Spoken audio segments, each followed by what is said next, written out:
नमस्कार बच्चों, कैसे हैं आप सब। आशा करती हूँ आप सभी अच्छे होंगे, स्वस्थ होंगे, खुश होंगे और अपनी पढ़ाई भी अच्छे से कर रहे होंगे। तो जैसा कि आप सभी जानते हैं, मैं हूँ आपकी हिंदी की अध्यापिका और मैं स्वागत करती हूँ आप सभी का आईसीटी वर्चुअल क्लासरूम में। और आज हम यहाँ पर एकत्रित हुए हैं पढ़ने के लिए क्लास 7 की हिंदी। क्लास 7 की हिंदी में आज हम पढ़ रहे हैं हमारी वसंत पाठ्य पुस्तिका भाग 2 का चैप्टर 19, पाठ 19, जिसका नाम है आश्रम का अनुमानित व्यय।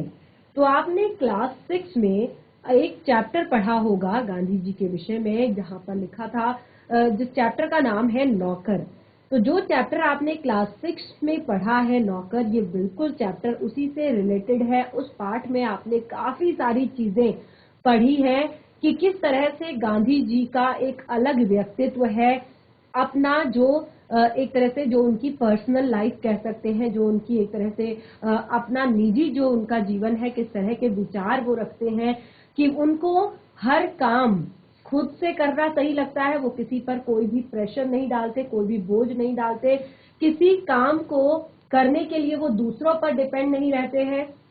और उन्होंने कई बार अपने आश्रमों में जो उनके आश्रम के एक तरह से रसोई घर होते हैं या रसोई घरों के जो भंडार घर होते हैं, उनको उन्होंने काफी संभाला है। काफी हिसाब किताब रखना एक तरह से हर एक चीज का, यानी कि जैसे मैंने आपको यहाँ पर पढ़ाया भी होगा, क्लास 6 में हमने पढ़ा भी होगा चैप्टर जब नौकर।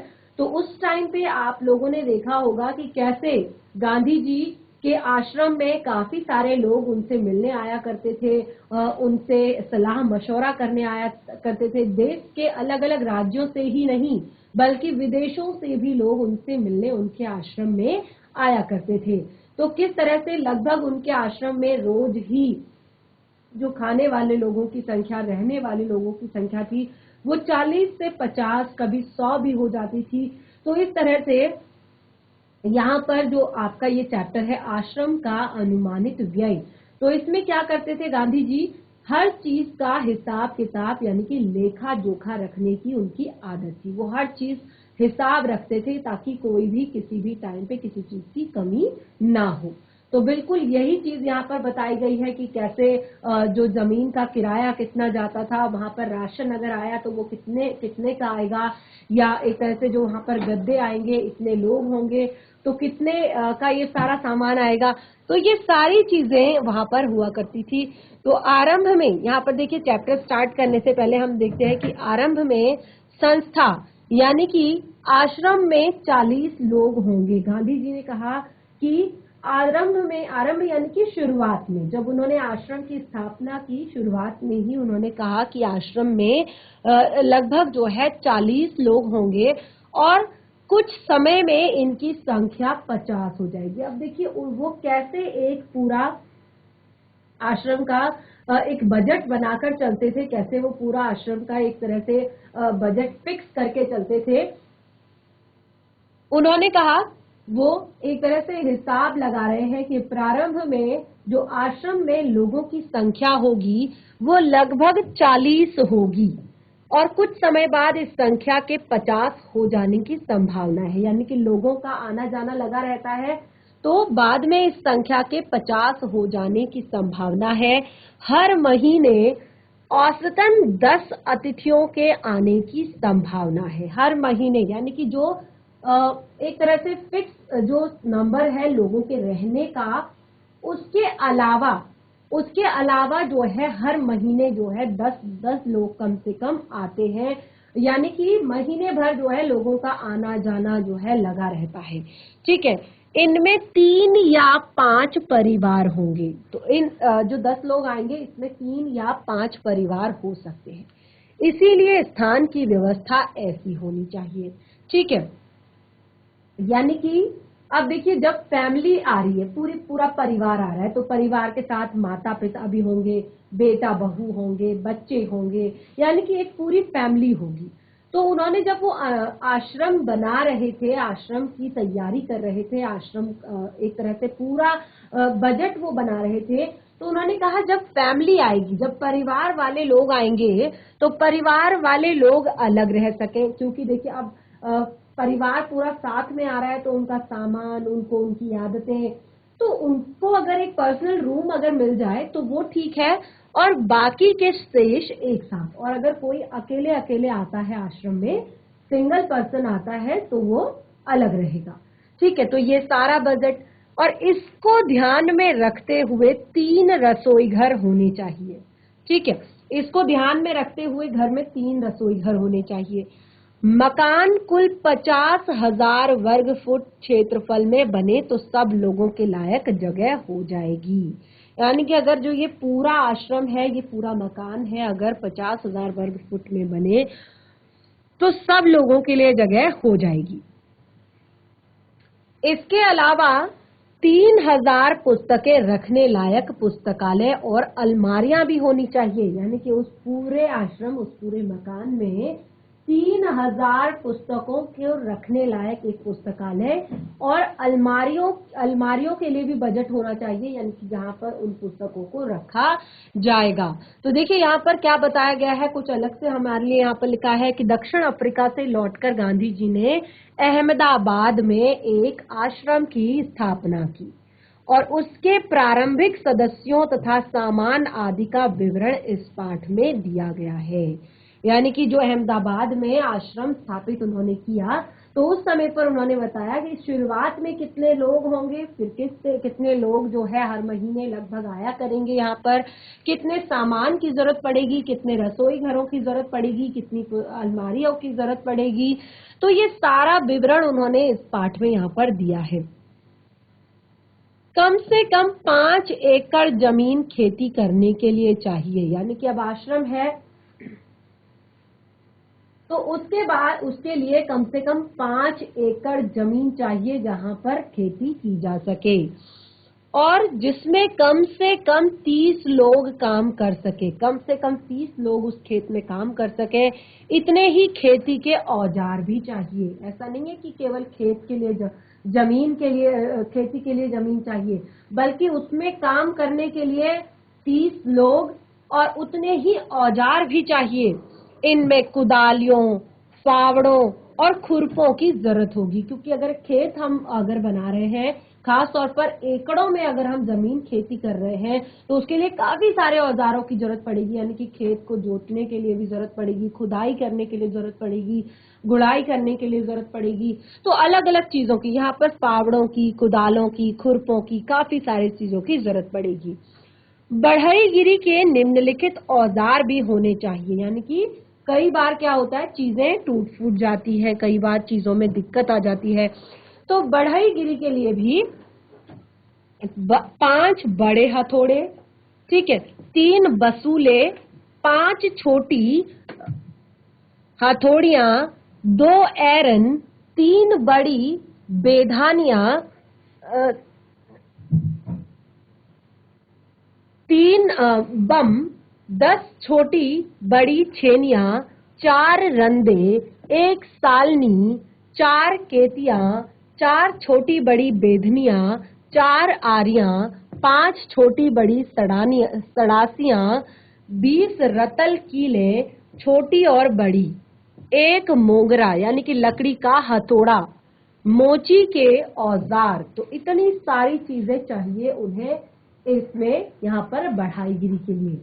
तो वो कहते हैं कि मेरे अनुमान से इन सब पर कुल 5 रुपया खर्च आएगा। यानी कि उस समय पर 5 रुपए की जो है बहुत बड़ी कीमत हुआ करती थी, बहुत ज्यादा कीमत हुआ करती थी। मेरे अनुमान से इन सब पर कुल 5 रुपए का खर्च आएगा। यानी कि 5 रुपया खर्च होगा। रसोई के लिए आवश्यक सामान पर 150 रुपए का खर्च आएगा। जो रसोई का सामान होगा उसमें 150 रुपए का खर्च आएगा। स्टेशन दूर होगा, यदि आश्रम से स्टेशन दूर होगा तो सामान को या मेहमानों को लाने के लिए फिर एक बैलगाड़ी भी चाहिए। खाने का खर्च 10 रुपए मासिक प्रति व्यक्ति लगाता हूँ। यानी कि 40 लोग रहते हैं आश्रम में, तो एक व्यक्ति का 10 रुपए महीना। ठीक है, तो 10 रुपए उस समय पर बहुत ज्यादा हुआ करते थे, तो एक आदमी का 10 रुपए महीना लगाता हूँ। और वो कहते हैं मैं नहीं समझता कि हम यह खर्च पहले वर्ष निकाल सकेंगे, क्योंकि वर्ष में औसतन 50 लोगों का खर्च 6,000 रुपए आएगा और मुझे मालूम है कि प्रमुख लोगों की इच्छा यह है कि अहमदाबाद में यह प्रयोग 1 वर्ष तक किया जाए, यानी कि अहमदाबाद के इस आश्रम में ये एक्सपेरिमेंट 1 वर्ष तक किया जाए। और यदि ऐसा हो तो अहमदाबाद को ऊपर बताया गया सब खर्च उठाना चाहिए। यानी कि अगर देखिए इतना खर्च अगर हो रहा है तब फिर ये सारे खर्च अहमदाबाद सरकार को उठाने चाहिए। अब यहाँ पर वो कहते हैं, मेरी मांग तो यह भी है कि अहमदाबाद मुझे पूरी जमीन और मकान सभी दे दे, तो बाकी खर्च मैं कहीं और या दूसरी तरह से जुटा लूंगा। तो उन्होंने कहा ये सारा व्यय उन्होंने निकाला, सारा खर्च उन्होंने निकाला कि इतनी जमीन मकान के लिए चाहिए, इतने रसोइयां बनेंगी, इतने आपका जमीन खेती करने के लिए चाहिए, इतने लोग यहाँ पर रहेंगे तो इतने एक तरह से मजदूर इतने यहाँ पर होंगे तो इतने औजार चाहिए, फिर बढ़ईगिरी का काम भी यहाँ पर होगा, खिड़की दरवाजे, तो उसके लिए इतने सामान चाहिए। तो ये सारी चीजें अगर यहाँ पर जो अहमदाबाद सरकार है वो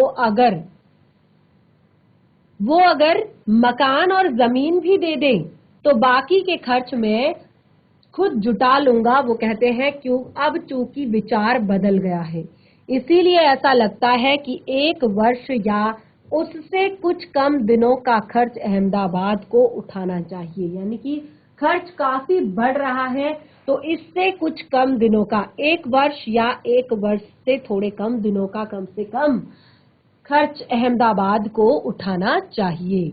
यदि अहमदाबाद 1 वर्ष का खर्च का बोझ उठाने के लिए तैयार ना हो तो ऊपर बताए गए खाने के खर्च का इंतजाम मैं कर सकता हूँ।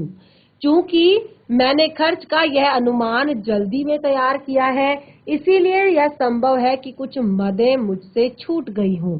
इसके अतिरिक्त खाने के खर्च के सिवा मुझे स्थानीय स्थितियों की जानकारी नहीं है, इसीलिए मेरे अनुमान में भूलें भी हो सकती हैं। वो कहते हैं कि मैंने एक अनुमान तो लगा लिया है, मैंने एक निचोड़ तो निकाल लिया है कि इतना पैसा लगेगा। अब अगर अहमदाबाद जो है वो एक तरह से ये सारे खर्च का बोझ उठाने के लिए अगर तैयार नहीं है तो खाने का खर्च मैं उठा सकता हूँ, क्योंकि मुझे खाने के खर्च के बारे में कंफर्म हो चुका है स्थानीय चीजों को देखकर, तो खर्च मैं उठा सकता हूँ सिर्फ खाने का। बाकी क्योंकि मैंने बहुत सारी चीजें यहाँ पर बनाई हैं तो शायद कुछ चीजें छूट भी गई हों, तो इसीलिए यहाँ पर मुझे बाकी चीजों के बारे में कंफर्म नहीं है। तो देखिए यहाँ पर बताया है अहमदाबाद में स्थापित आश्रम का संविधान स्वयं गांधी जी ने तैयार किया था। यानी कि एक तरह से संविधान के अंदर वो सारे नियम, वो सारे कानून, सब चीजें आ जाती हैं एक तरह से आपके।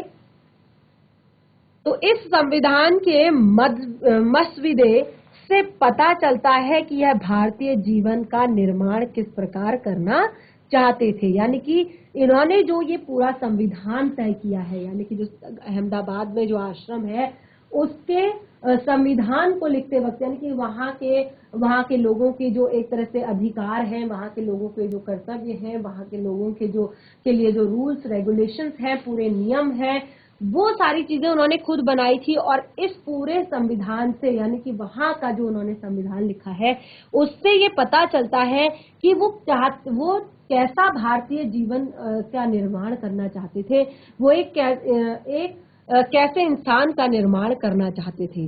अब देखिए वो फिर यहाँ पर आगे लिखते हैं, यदि अहमदाबाद सब खर्च उठाए तो विभिन्न मदों में खर्च इस तरह का होगा। यानी कि अहमदाबाद अगर खर्च उठाता है तो फिर अलग अलग चीजों में खर्च कैसा होगा। तो देखिए जैसे पहला, किराया, बंगला और खेत या जमीन का। ठीक है, अगर अहमदाबाद सरकार जो है खरीद कर नहीं देती है, किराए पर भी देती है, तो सबसे पहले किराया होगा बंगले का और खेत या जमीन का जिस पर खेती की जा रही है। दूसरा होगा किताबों की अलमारी का, क्योंकि 3000 पुस्तकें हैं कम से कम, तो उनको रखना है तो उसके लिए खर्च भी होगा।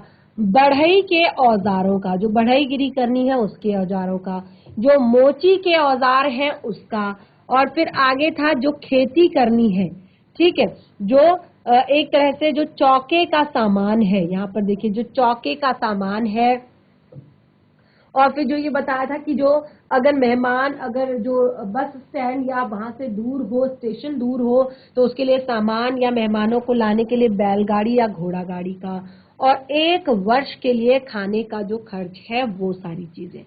तो ठीक है, तो यहाँ पर उन्होंने देखिए बताया है जो एक तरह से घरेलू सामान, अगर उनको एक तरह से पूरा घर चलाना है, पूरे आश्रम का को चलाना है, तो क्या क्या घरेलू सामान उन्हें चाहिए होगा, ये पूरे घरेलू सामान की लिस्ट है। तो देखिए 4 पतीले और 40 आदमियों का खाना बनाने योग्य, 4 बड़े बड़े पतीले चाहिए जो 40 आदमियों का खाना बना सके। 2 छोटी पतीलियां चाहिए 10 आदमियों के योग्य, 2 अलग छोटी पतीलियां चाहिए जो 10 लोगों का खाना बना सके। 3 पानी भरने के पतीले या तांबे के कलसे चाहिए, या पानी भरने के पतीले या तांबे के कलसे।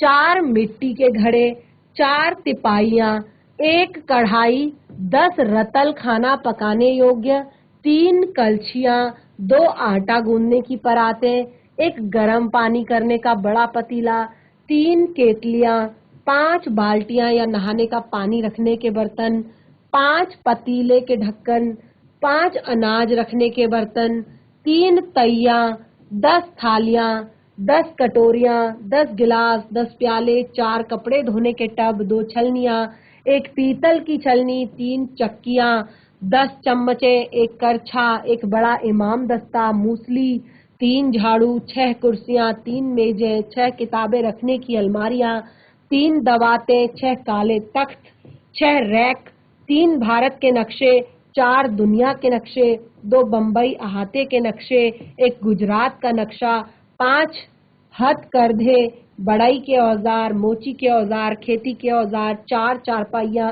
1 गाड़ी, 5 लालटेन, 3 कमोड, 10 गद्दे, 3 चैम्बर पार्ट और 4 सड़क की बत्तियां। तो देखिए ये यहाँ पर सारी उन्होंने चीजें, यहाँ पर डेट भी दी गई है, देखिए वैसाख बदी 13, मंगलवार 11 मई 1915, ये सारी चीजों की जो उन्होंने लिस्ट बनाई, ये आपको डेट भी यहाँ पर बताई गई है, 11 मई 1915 मंगलवार का दिन था, और ये सारा सामान उन्होंने लिस्ट में लिखा हुआ था।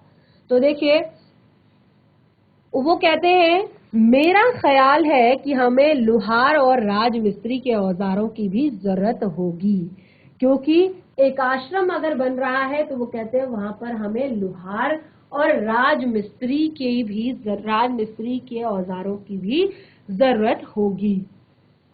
दूसरे बहुत से औजार भी चाहिए, किंतु इस हिसाब से मैंने उनका खर्च और शिक्षण संबंधी सामान का खर्च शामिल नहीं किया है। वो कहते हैं कि इतना बड़ा अगर आश्रम चाहिए, आश्रम खोलना है तो उसमें बहुत सारा खर्च है, और वो कहते हैं कुछ खर्च जैसे राजमिस्त्री के सामान, लोहार के सामान, शिक्षण संबंधी सामान का खर्च मैंने अभी यहाँ पर नहीं लिखा है। शिक्षण के सामान में कम से कम 5-6 देसी हथघरों की आवश्यकता होगी, यानी कि बहुत सारी चीजें उन्होंने यहाँ पर बताई है अपने इस पूरे पाठ में। तो आप देख सकते हैं यहाँ पर शुरुआत से ही हमने क्या पढ़ा, शुरुआत से हमने पढ़ा कि किस तरह से गांधी जी जब अहमदाबाद में एक आश्रम का निर्माण करना चाह रहे थे, यानी कि एक आश्रम का निर्माण वो करना चाह रहे थे, और उस आश्रम के निर्माण में उन्होंने टोटल यहाँ पर जो आश्रम की लागत थी, यानी कि आश्रम में कितना पैसा लगेगा, एक आश्रम को पूरी तरह से स्थापित करने में, एक आश्रम को पूरी तरह से सुचारू रूप से चलाने के लिए कितनी सारी चीजों की जरूरत पड़ेगी, वो उन्होंने इस पाठ में बताया है। तो एक बार हमने पूरा पूरा अपना चैप्टर मोटे मोटे तौर पर यहाँ पर पढ़ लिया है। एक बार इसको फिर से समझ लीजिए, क्योंकि चैप्टर आपको थोड़ा सा अटपटा लग सकता है, क्योंकि यहाँ पर केवल और केवल आपको हिसाब किताब बताया गया है। तो देखिए, मैंने आपको बताया यहाँ पर जो ये पूरा चैप्टर है कि ये गांधी जी ने ये पाठ क्यों लिखा है, कैसे लिखा है। तो क्योंकि जैसे मैंने आपको बताया, आपने क्लास 6 में जो चैप्टर पढ़ा था, वो चैप्टर अगर आपने ध्यान पूर्वक पढ़ा होगा तो ये आपको आसानी से समझ में आ जाएगा कि गांधी जी का व्यक्तित्व कैसा था। वो हर चीज को जो है एक तरह से हिसाब किताब हर चीज का लेकर चलते थे जीवन में, कि क्या कैसे से क्या चीज होगा, कैसे मतलब हर चीज को वो नाप तोल कर मोल भाव करके हिसाब किताब करके वो रखते थे। तो यहाँ पर जैसे मैंने आपको बताया कि अहमदाबाद में जो आपका यहाँ पर एक आश्रम वो बनाने जा रहे थे, तो इस आश्रम के लिए उन्होंने शुरुआत में लोगों के आने की संख्या, तो उन्होंने कहा 40 तो यहाँ पर हमेशा होंगे ही, यानी कि 40 लोग तो लगभग यहाँ पर हमेशा ही होंगे, लेकिन हर महीने यहाँ पर औसतन, यानी कि इससे कम भी हो सकते हैं, इससे ज्यादा भी हो सकते हैं, यानी कि 10 लोगों से कम भी हो सकते हैं और 10 लोगों से ज्यादा भी हो सकते हैं, लोगों के आने की संभावना बताई। फिर उन्होंने कहा इनमें से 3 या 5 सपरिवार होंगे। इनमें से 3 या 5 लोग कैसे होंगे, जो सपरिवार आएंगे, यानी कि फैमिली के साथ आएंगे।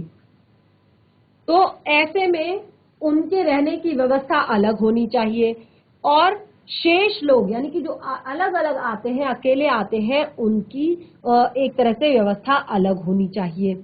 और इसको ध्यान में रखते हुए, यानी कि ऐसे लोगों को भी ध्यान में रखते हुए उन्होंने बताया कि 3 रसोई घर जो है लगभग वहां पर होने चाहिए, यानी कि जो पूरा मकान है वो लगभग 10 एक तरह से पूरा जो मकान है वो 50,000 वर्ग फुट के क्षेत्रफल में होना चाहिए, जिससे कि सब लोगों के रहने लायक जगह हो जाए। ये सारी चीजें जो जैसे होता है ना कि हम मकान बनाते हैं, तो हम सबसे पहले अपनी जमीन के अकॉर्डिंग अपने मकान का नक्शा बनवा लेते हैं, यानी कि जितनी जमीन है उसके अकॉर्डिंग मकान का नक्शा बना लेते हैं।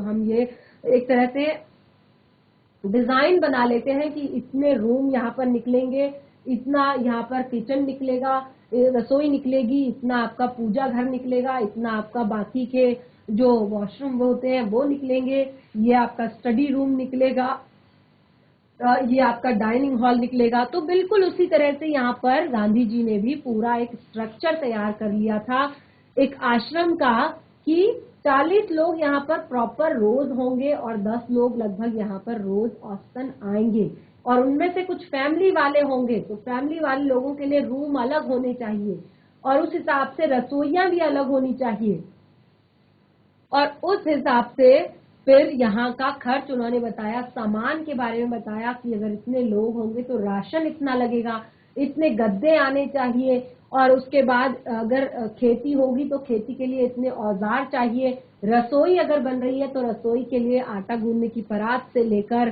पानी भरने के बर्तन से लेकर, चम्मच से लेकर, कटोरी से लेकर, छोटे छोटे हर एक सामान को उन्होंने यहाँ पर बताया है।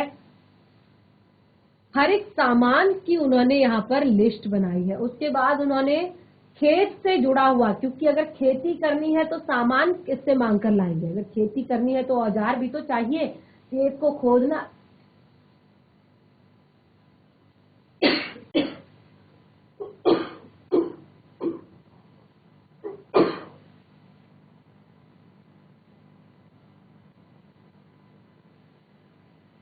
खेत को खोदना भी पड़ेगा, उसमें एक तरह से गुड़ाई भी करनी पड़ेगी, बुआई भी करनी पड़ेगी, सिंचाई भी करनी पड़ेगी, तो उन सब चीजों के लिए भी बहुत सारा सामान चाहिए। उसके बाद क्योंकि आश्रम अपना है तो वहां पर जो भी लकड़ी का काम होगा उसके लिए भी पूरा प्रॉपर सामान चाहिए, तो उसके लिए भी कई सारे औजार, कई सारी चीजें उन्होंने बताई। और साथ में उन्होंने यहाँ पर मोची से जुड़ा हुआ सामान, यानी कि जो मोची से जुड़ा हुआ जो सामान है एक तरह से, वो भी उन्होंने सारा यहाँ पर लिखवाया है। और उन्होंने यहाँ पर इसका पूरा खर्च भी बताया है कि एक तरह से वो कहते हैं इस सब अनुमान से, यानी कि इतने अनुमान से इन सब पर कुल 5 रुपए का खर्च आएगा, यानी कि केवल 5 रुपए इस पर खर्च होंगे। लेकिन ये 5 रुपए उस समय के काफी ज्यादा पैसे, क्योंकि उस समय पर पैसा जो है बहुत कम हुआ करता था। तो इस तरह से उन्होंने कहा। और जो रसोई का सामान है, क्योंकि रसोई का सामान बहुत ज्यादा क्वांटिटी में है, जैसे कि मैंने अभी यहाँ पर पढ़ा कि वहां पर बहुत लगभग 40 लोगों के लायक खाना बनाने लायक वहां पर पतीले चाहिए, पानी भरने के पतीले चाहिए, राशन रखने के बर्तन चाहिए, प्लेटें चाहिए, थालियां चाहिए, कटोरियां चाहिए, ग्लास चाहिए, चम्मच चाहिए, पराते चाहिए, करछी चाहिए। तो रसोई में बहुत सारा सामान चाहिए, और खास तौर पर जो प्रॉपर 40 से 50 लोगों का खाना जहां पर डेली बनता हो, तो वहां पर तो ये बर्तन जो है और भी बड़ी संख्या में और बड़ी साइज में चाहिए। तो उसका सामान यहाँ पर उन्होंने बताया कि ये लगभग 150 रुपए का खर्च इसमें आएगा। तो उस समय पर 150 रुपए जो है काफी ज्यादा हुआ करते थे। स्टेशन दूर होगा तो मेहमानों को और या सामान को लाने के लिए गाड़ी का भी, एक तरह से बैलगाड़ी या घोड़ा गाड़ी भी चाहिए होगी, तो उसका भी खर्च है। और अब क्योंकि इतने लोग हैं तो लोगों के हिसाब से वो कहते हैं महीने में एक व्यक्ति पर अगर 10 रुपए भी खर्च आता है तो आपके 40 लोग हैं, ठीक है, तो 40 लोगों में कम से कम 400 रुपए का खर्च जो है महीने में 40 लोगों पर आएगा। और उसके बाद जो बाकी चीजें हैं वो अलग हैं। तो यहाँ पर उन्होंने कहा कि इस तरह से वर्ष में औसतन हम 50 लोगों का खर्च 6,000 रुपए आएगा, यानी कि जो 50 लोग हैं, क्योंकि 10 लोग कभी कभी आ जाते हैं तो उनका भी खर्चा यहाँ पर निकाला गया है। वो कहते हैं मुझे मालूम है कि जो प्रमुख लोगों की इच्छा, जो कुछ एक तरह से बड़े पदों पर जो कुछ लोग हैं, उनकी इच्छा है कि अहमदाबाद में यह प्रयोग 1 वर्ष तक किया जाए, यानी कि एक एक्सपेरिमेंट किया जाए कि कितना खर्च आता है, कितना खर्च आ सकता है, कैसे ये आश्रम चलेगा या नहीं चलेगा। तो एक प्रयोग इस पर किया जाए। और वो कहते हैं कि यदि ऐसा हो तो अहमदाबाद को ऊपर बताया गया सभी खर्च उठाना चाहिए।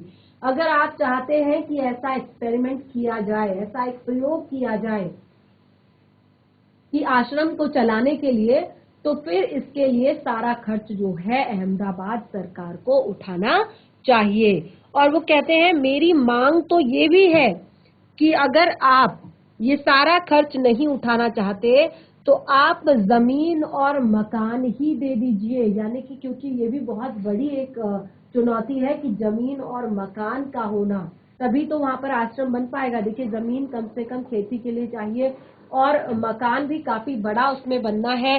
तो वो कहते हैं इसीलिए ऐसा लगता है कि 1 वर्ष या इससे कम दिनों का खर्च अहमदाबाद को उठाना चाहिए। अगर वो जमीन और मकान नहीं दे सकते तो कम से कम 1 वर्ष का या 1 वर्ष से कम का समय पैसा उन्हें देना चाहिए यहाँ के लिए। और वो कहते हैं कि यदि अहमदाबाद 1 वर्ष के खर्च उठाने के बोझ के लिए तैयार नहीं है तो ऊपर बताए गए खाने के खर्च का इंतजाम मैं कर सकता हूँ। उन्होंने कहा कि अहमदाबाद सब कुछ खर्च उठाने का, यानी कि एक बात तो उसको सारा खर्च उठाना चाहिए, लेकिन फिर भी अगर वो खाने का खर्च नहीं उठा सकता तो खाने का खर्च उठाने की जिम्मेदारी मेरी है। तो उन्होंने कहा कि इस तरह से चूंकि मैंने खर्च का यह अनुमान जल्दी में तैयार किया है, यानी कि वो अभी फिर अपनी बात को क्लियर करते हैं कि मैंने जितना भी ये खर्च का अनुमान बताया है कि इतना खर्च आएगा, ठीक है, ये जल्दी में तैयार किया है। यानी कि इसमें बहुत सारी चीजें ऐसी हैं, क्योंकि अगर देखिए अगर एक मकान बनता है, एक परिवार कहीं पर अलग सेटल होता है तो उसको कितनी सारी चीजों की जरूरत पड़ती है। तो यहाँ पर तो 40 लोग रहने के लिए आएंगे और ऊपर से बहुत सारी चीजें, एक पुस्तकालय भी है, एक पुस्तकालय भी चाहिए जिसमें लगभग 3000 किताबें रखनी है। तो ये सारी चीजें हैं। तो उन्होंने कहा कि ये जो पूरा खर्च है, ये जो पूरा इंतजाम है, मैं कर एक तरह से ये इसके अतिरिक्त जो है यहाँ पर, ये मैंने जल्दी में तैयार किया है, इसीलिए संभव है कि यहाँ पर मुझसे कुछ छूट गया होगा, यानी कि कोई चीज मुझसे छूट गई होगी। तो इसके अतिरिक्त खाने के खर्च के सिवाय मुझे स्थानीय स्थितियों की जानकारी नहीं है, यानी कि खाने के खर्च के अलावा, क्लियर जो है खाने का खर्च, उसके अलावा मैं स्थानीय स्थितियों के अनुसार और कुछ नहीं बता सकता कि और चीजें कितनी महंगी आएंगी, कितनी सस्ती आएंगी, कितनी मात्रा में मिलेंगी या नहीं मिलेंगी। तो इसलिए वो कहते हैं मेरे अनुमान में भूल भी हो सकती है, यानी कि मेरे अनुमान में भूलें भी हो सकती है, मुझसे कुछ गड़बड़ भी हो सकती है। तो यदि अहमदाबाद सब खर्च उठाए तो विभिन्न मदों में खर्च इस तरह से होगा, यानी कि विभिन्न चीजों में अलग अलग चीजें हैं जिनमें खर्च होगा। सबसे पहले किराया व बंगला और खेत का, जमीन किराया पड़ेगा, बंगला और खेत की जमीन का, किताबों की अलमारियों का खर्चा आएगा, बढ़ई के औजार का खर्चा आएगा, मोची के औजार का खर्चा आएगा, रसोई के सामान का खर्चा आएगा। देखिए चौके का सामान यानी कि रसोई के सामान का खर्च आएगा, एक बैलगाड़ी या घोड़ा गाड़ी खरीदनी पड़ेगी, उसका खर्च आएगा, और 1 वर्ष के लिए खाने का खर्च आएगा। और अब देखिए वो उन्होंने यहाँ पर 6000 रुपए जो है पूरे 1 वर्ष के खाने का खर्च है। तो अब यहाँ पर देखिए मेरा वो कहते हैं लास्ट में, मेरा ख्याल है कि हमें लोहार और राज मिस्त्री के सामान को भी रखना चाहिए, किंतु इस हिसाब से मैंने उसका खर्च और शिक्षण संबंधित सामान का खर्च नहीं जोड़ा है, यानी कि अगर और भी शिक्षण संबंधित जो सामग्रियां चाहिए उनका खर्च नहीं जोड़ा है। तो एक तरह से 6000 रुपए तो केवल यही हो गए। उसके बाद बहुत सारी चीजें हैं, जो सामान, गाड़ी का खर्च, चौके के सामान का खर्च, तो वो सारी चीजें जो है मैंने अभी वो कहते हैं कि जो सारी चीजें हैं वो मैंने जोड़ ली है, लेकिन कुछ सामान है जो इसमें मैंने शामिल नहीं किया है। तो शिक्षा जो के सामान में 5-6 देसी हथघरों की आवश्यकता भी होगी। तो इस तरह से यहाँ पर गांधी जी द्वारा लिखा गया ये चैप्टर हमारा यहाँ पर कंप्लीट होता है, यानी कि एक तरह से हमने इस चैप्टर को पढ़ लिया है। अब हम यहाँ पर, क्योंकि चैप्टर कंप्लीट हो गया है, तो इसके प्रश्नों उत्तर डिस्कस कर लेते हैं। बहुत ही छोटा सा हमारा ये चैप्टर था, हमने इसे रिवाइज भी साथ के साथ कर लिया। तो अब देखिए क्या है इस पार्ट से जुड़े हुए प्रश्न उत्तर। हमारे यहाँ बहुत से काम लोग खुद नहीं करके किसी पेशेवर कारीगर से करवाते हैं। ठीक है, होता ही है, जो हम घर में कोई भी काम करते हैं, अगर हम बढ़ई का कोई काम करवा रहे हैं, अगर हमें अपना बेड बनवाना है, अगर हमें अपनी अलमारी बनवानी है, तो हम क्या करते हैं, किसी पेशेवर कारीगर को लेकर आते हैं। अगर दरवाजा बनवाना है, लेकिन गांधी जी पेशेवर कारीगरों के उपयोग में आने वाले औजार, छेनी, हथौड़े, बसूले इत्यादि क्यों खरीदना चाहते होंगे? क्योंकि देखिए यहाँ पर क्या कहा है कि हमारे यहाँ बहुत से काम हम लोग खुद नहीं करते, जैसे कि इसके लिए हम किसी पेशेवर कारीगर को बुलाते हैं। तो देखिए ये जो आपका प्रश्न है, इसका उत्तर आपको अपने 6th क्लास की बुक में जरूर मिलेगा। यानी कि उसमें क्या हमने बताया था कि गांधी जी जो थे वो अपने काम के लिए किसी दूसरे पर डिपेंड वो कभी भी नहीं रहना चाहते थे। यानी कि वो सोचते थे कि जितना ज्यादा काम हो सके, चाहे वो खेती का काम हो, चाहे वो घर का काम हो, चाहे वो बाहर का काम हो, खुद से स्वयं से करना चाहिए। जैसे कि हमने अपने क्लास 6 में भी पढ़ा था कि गांधी जी जो है खेत में जाते थे, उन्होंने ड्यूटी लगा रखी थी कि इतने लोग खेत में जाएंगे, इस टाइम पर वो गुड़ाई करेंगे, इस टाइम पे वो काम करेंगे, और मैं घर में उनके लिए नाश्ता तैयार रखूंगा। यानी कि उन्होंने अपने आप को भी काम दे रखा था कि वो क्या काम करेंगे, और दूसरे भी काम करते थे उनके साथ रहकर।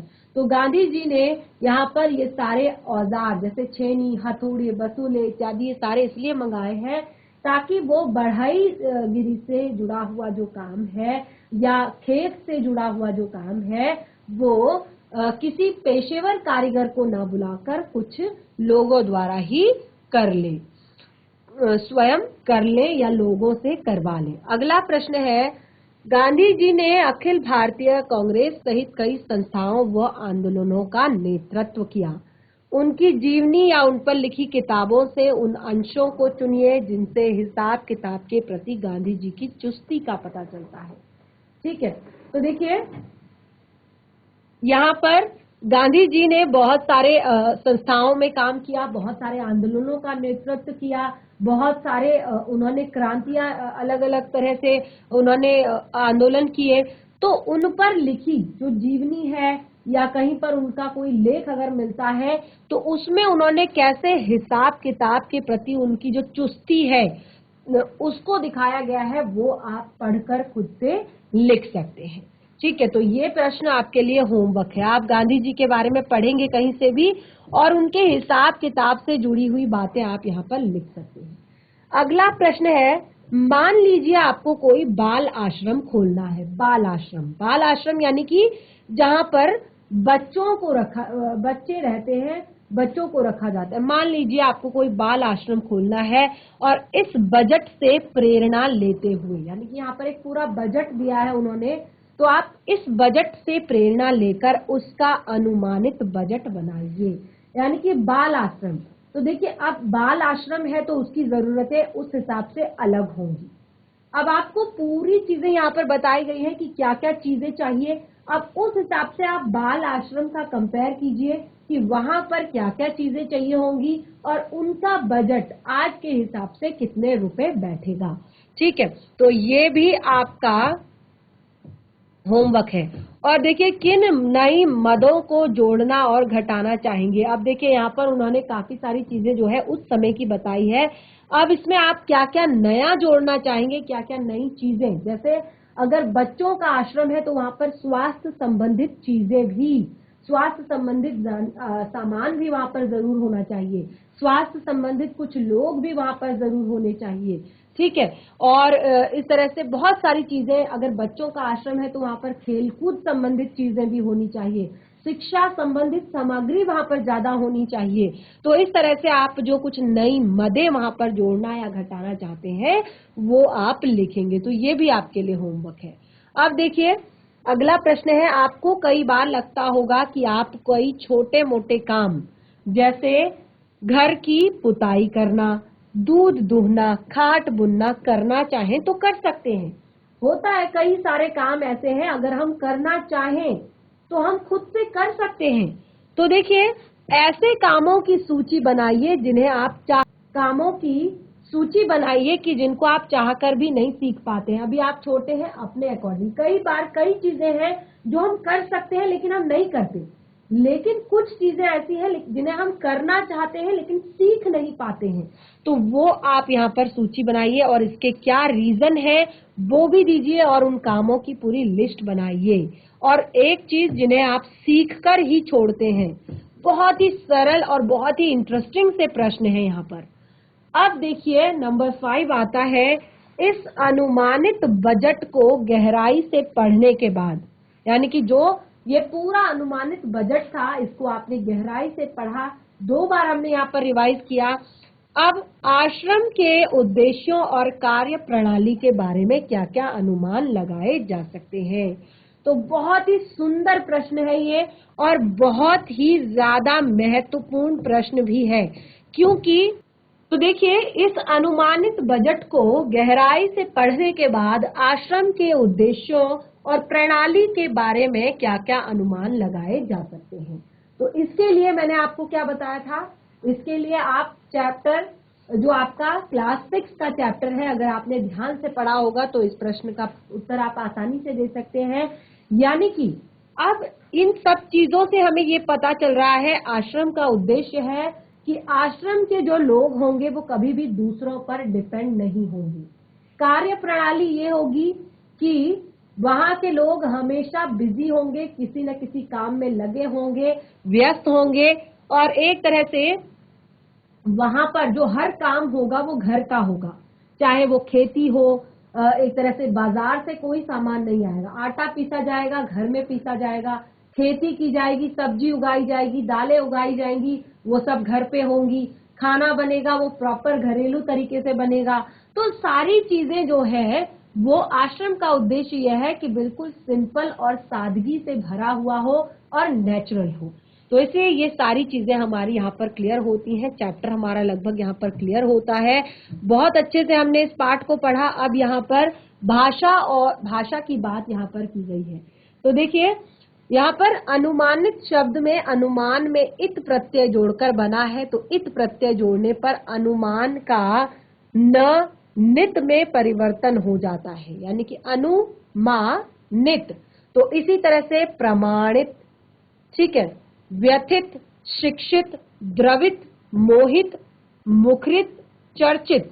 तो बहुत सारे यहाँ पर शब्द है। इनके मूल शब्द को पहचानिए और देखिए कि इनमें क्या परिवर्तन हुआ है।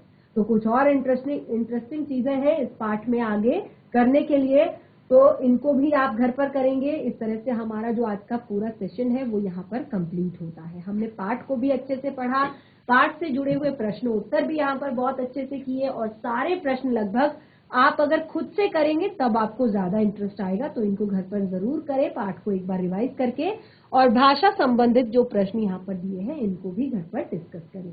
तो इस तरह से आज का सेशन हमारा यहीं पे समाप्त होता है। हम मिलेंगे अपने नेक्स्ट सेशन में एक नए पाठ के साथ। तब तक के लिए धन्यवाद। आपका दिन शुभ हो।